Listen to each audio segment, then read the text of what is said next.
नमस्कार साथियों, मैं मनीष भारती संस्कृति आईएएस प्लेटफॉर्म पर आपका स्वागत करता हूं। साथियों, आज एक हम अहम मुद्दे पर चर्चा करने वाले हैं और यह मुद्दा जो है वह बॉम्बे हाई कोर्ट के एक जजमेंट से जुड़ा हुआ है और कुछ कॉलेज को लेकर के जुड़ा हुआ है। वहां कॉलेज द्वारा जारी किए गए ड्रेस कोड को लेकर के जुड़ा हुआ है, खास करके हिजाब को लेकर के, यानी कि इस्लाम धर्म की भी इसमें एंट्री हो जाएगी। विस्तार से देखेंगे क्या मसला है, उससे पहले समझ लीजिए यूपीएससी और पीसीएस के विभिन्न कोर्सेज पर संस्कृति आईएएस के द्वारा 75% तक का डिस्काउंट दिया जा रहा है। ये ऑफर जो वैलिड रहने वाला है, सबसे महत्वपूर्ण यही बात है आपके लिए जानना, 5 जुलाई से 12 जुलाई तक रहने वाला है। कोर्स देख लीजिए, यूपीएससी का ये सब कोर्स है और पीसीएस के कोर्स यहाँ पर दिए गए हैं। कहां पर कांटेक्ट करना है तो 9555124124 यहां पर कांटेक्ट नंबर दिया गया है, या फिर sanskritIAS.com पर विजिट कीजिए, विस्तृत जानकारी लेकर के नामांकन करा सकते हैं। चलिए यहां पर अगर देखेंगे तो जो जजमेंट दिया गया है बॉम्बे हाई कोर्ट के द्वारा ड्रेस कोड के संबंध में, और कहा गया है लार्जर एकेडमिक इंटरेस्ट, तो इस वर्ड को ध्यान में रखना है हमें। इस पर हम चर्चा करेंगे कि क्या आखिर इसके मायने हैं और बॉम्बे हाई कोर्ट ने ये क्यों कहा। और दूसरी बात, बॉम्बे हाई कोर्ट ने यह भी कहा इस जजमेंट के दौरान कि यदि किसी छात्रा को कॉलेज परिसर में हिजाब पहन करके नहीं आने दिया जाता है तो ये उसके मौलिक अधिकार का उल्लंघन नहीं है। ठीक है, यानी कि उसके यहां पर मौलिक अधिकार में आर्टिकल 19 की भी चर्चा की गई और आर्टिकल 25 की भी चर्चा की गई। हम उस पर आ जाएंगे, विस्तार से देखेंगे। देखिए यह मामला जो है वह पिछले साल का है, 2023 का। 2023 में क्या हुआ था, एक कॉलेज परिसर में कुछ बच्चे जो है वह हिजाब पहन के आए थे, लड़कियां, और उन्हें प्रवेश नहीं दिया गया था, प्रवेश पर रोक लगा दिया गया था। उसके बाद जो है ये अगस्त माह का बात है और इसको लेकर के फिर विवाद शुरू हो गया और ये जो लड़कियां हैं ये फिर हाई कोर्ट पहुंच जाती है अपनी याचिका को लेकर के। ठीक है, फिर वहां से ये चीजें आगे बढ़ता है और ये ड्रेस कोड जो कॉलेज ने पिछले साल लागू किया था अगस्त 2023 में, वह इस सेशन से जारी होने वाला था, यानी कि जून 2024 का जो सेशन है अब से लागू होने वाला था, इसीलिए ये अब जो है चर्चा में आ गया है। अब यहां पर देखिए, चेंबूर एनजी आचार्य और डीके मराठे कॉलेज के 9 छात्र जो हैं बॉम्बे हाई कोर्ट में ये याचिका लेकर के पहुंचे थे। आपको ध्यान होगा वर्ष 2022 का मामला, 2022 में भी हिजाब मुद्दा काफी देश में सरगर्मी से उठाया गया था और खास करके कर्नाटक में उठा था। इसको लेकर के कर्नाटक हाई कोर्ट का जजमेंट भी है और बॉम्बे हाई कोर्ट का जब जजमेंट आया है तो वह आप देखेंगे सिमिलर कर्नाटक हाई कोर्ट के जजमेंट जैसा ही है, क्योंकि कर्नाटक हाई कोर्ट ने यह कहा था कि हिजाब जो है इस्लाम धर्म का अनिवार्य हिस्सा नहीं है, इसीलिए इसको पहनने से रोक लगाया जा सकता है और ये मौलिक अधिकार का उल्लंघन नहीं है। यहां पर जो है बॉम्बे हाई कोर्ट भी यही बातें कहते हुए नजर आ रहा है। अब यहां पर समझते हैं कि ये ड्रेस कोड है क्या, नया ड्रेस कोड, आखिर इस पर विवाद जो है तो सबसे पहले समझना पड़ेगा। देखिए यहां पर कहा गया कॉलेज प्रशासन के द्वारा कि कुछ तरह के कपड़ों की बात की गई, जैसे कि बुर्का, नकाब, हिजाब या कोई भी धार्मिक पहचान वाले परिधान कॉलेज परिसर में पहन करके नहीं आया जा सकता है। तो एक बात ध्यान दीजिए, यहां पर जब कहा गया कोई भी धार्मिक पहचान, तो अन्य धर्म के लोगों पर भी यह लागू किया गया है। हाँ, एक बात यहां पर ध्यान देना है कि यदि कोई वस्त्र हो जो कि उस धर्म का अभिन्न हिस्सा हो जाए, एसेंशियल पार्ट हो जाए, तब तो समझ में आता है, लेकिन यदि ऐसा नहीं है तो फिर यहां पर इस वर्ड पर ध्यान देना है कि कोई भी धार्मिक पहचान जो है उसको लेकर के कॉलेज परिसर में आना प्रतिबंधित कर दिया गया है। बॉयज के लिए और गर्ल्स के लिए अलग अलग ड्रेस कोड है। क्या है, बॉयज के लिए ट्राउजर के साथ जो है हाफ या फुल शर्ट पहना जा सकता है। गर्ल्स के लिए यहां पर देखिए, चूंकि विवाद जो जब भी ड्रेस कोड को लेकर के कहीं पर भी आप देखेंगे विवाद होगा तो वह महिलाओं के ड्रेस कोड को लेकर के, क्योंकि यहां पर जो भी हमारे इंस्टीट्यूट वगैरह होते हैं, हमारा समाज है वह थोड़ा इथिकल हो जाता है। ठीक है, वह आप कह सकते हैं मोरल पोलिशिंग का भी आरोप लगते रहता है, इसीलिए विवाद जो है हमेशा यही होता है। और इस बार जो विवाद है वह भी महिलाओं के साथ ही है और इसमें थोड़ा धार्मिक एंगल भी है।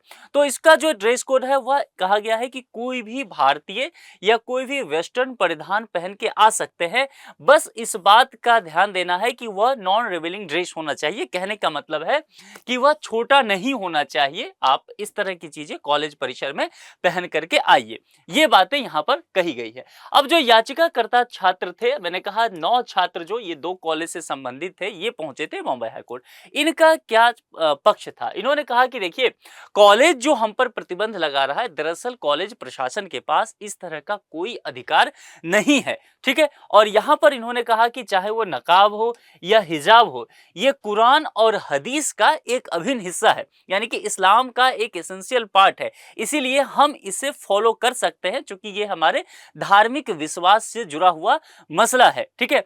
इसके अलावा यह भी कहा गया कि यदि इस तरह के प्रतिबंध लगाए जाते हैं तो जाहिर सी बात है, बहुत सारी लड़कियां जो है कॉलेज और यूनिवर्सिटी पढ़ने नहीं जा पाएगी। इस स्थिति में क्या होगा कि शिक्षा का जो एक अधिकार है उनका, या उन तक जो है निर्बाध रूप से शिक्षा पहुंचना चाहिए, उसमें बाधा आएगा। यह भी एक तर्क दिया गया। और साथ ही कहा गया कि जो फंडामेंटल राइट्स दिए हैं हमारे संविधान ने हम नागरिकों को, उसका भी उल्लंघन है, जिसके तहत आर्टिकल 19(1)(a) का चर्चा किया गया और आर्टिकल 25 का। तो 19 जो है अभिव्यक्ति की आजादी की बात करता है, राइट टू एक्सप्रेशन, कहा गया कि यह हमारा क्षति हुआ है। और दूसरा जो है 25 धार्मिक स्वतंत्रता का जो अधिकार है, इसका भी उल्लंघन करने का बात कहा गया कि हमारा ये हनन हो रहा है। कॉलेज का यह निर्णय जो है एक और तर्क के द्वारा बताया गया कि यूजीसी के जो गाइडलाइंस हैं विनियम 2012, उसका भी उल्लंघन करता है। और उद्देश्य ये कि इसका क्या था कि एससी, एसटी, ओबीसी और यहाँ पर ध्यान दीजिए अल्पसंख्यक समुदायों के लिए उच्च शिक्षा तक पहुंच को बढ़ाना। इसकी बात मैं कर रहा हूं विश्वविद्यालय अनुदान आयोग विनियम 2012 की। इसका एक जो मोटो रखा गया था कि जो भी समाज के वंचित वर्ग हैं, पिछड़े तबके हैं, यानी कि एससी हो गए, चाहे वो एसटी हो गए, फिर अल्पसंख्यक समुदाय हो गए, इनका जो है आप कह सकते हैं कि ये जो है उच्च शिक्षा, हायर एजुकेशन तक इनकी पहुंच बढ़ सके, इसके लिए लाया गया था। लेकिन इनका कहना है कि इस तरह से ड्रेस कोड लगा करके हमारे जो ये अधिकार हैं उससे हमें वंचित किया जा रहा है।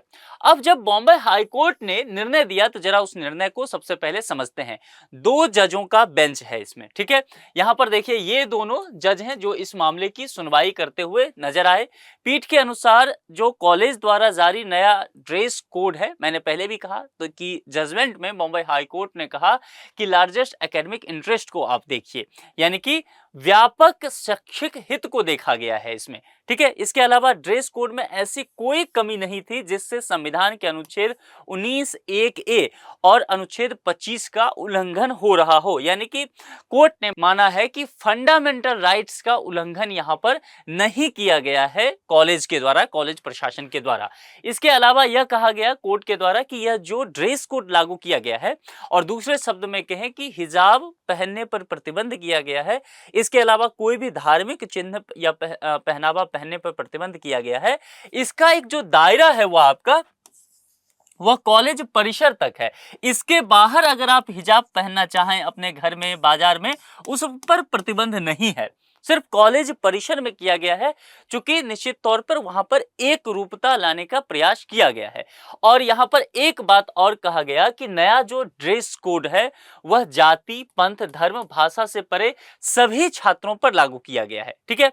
अब अगर सभी छात्रों पर लागू किया गया है तो फिर ये जो यूजीसी का जो दिशा निर्देश है उसका भी उल्लंघन नहीं हुआ है। और फिर जो मैंने कहा कि कर्नाटक हाई कोर्ट का जो मसला था 2022 का, उसका भी उदाहरण यहाँ पर बॉम्बे हाई कोर्ट देते हुए नजर आई।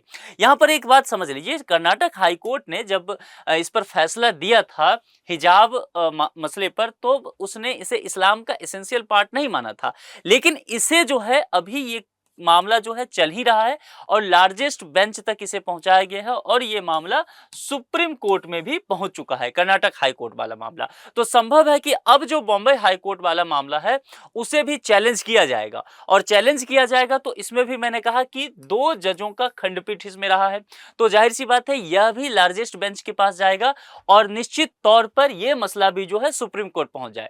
तो यह भी संभव हो सकता है कि सुप्रीम कोर्ट इकट्ठे इस दोनों मसलों पर एक साथ सुनवाई करे। आगे देखना होगा कि क्या होता है, वह समय के साथ पता चलेगा। हालांकि इसमें यह भी कहा कि बॉम्बे हाई कोर्ट ने कि आपको देखिए ड्रेस कोड इसलिए भी लागू किया गया है कि निश्चित तौर पर अनुशासन बना रहना चाहिए, ठीक है। और जब आप कॉलेज परिसर में जाते हैं तो आपका मेन मोटो जो है वह स्टडी करना है, पढ़ाई करना है, इसलिए इन चीजों से ध्यान आप हटा करके रखिए, क्योंकि कॉलेज प्रशासन यह कोशिश कर रही है कि छात्रों के बीच एक रूपता बनी रहनी चाहिए। तो ये पूरा मसला है। अब ये देखना देखना होगा, हम सबों को इस पर नजर बना के रखना होगा कि चूंकि एक तरफ जहां कर्नाटक हाई कोर्ट ने इसी तरह का जजमेंट दिया, अब जो है बॉम्बे हाई कोर्ट का इसी तरह का जजमेंट आ गया है, तो मामला जो है कर्नाटक वाला ऑलरेडी सुप्रीम कोर्ट में है।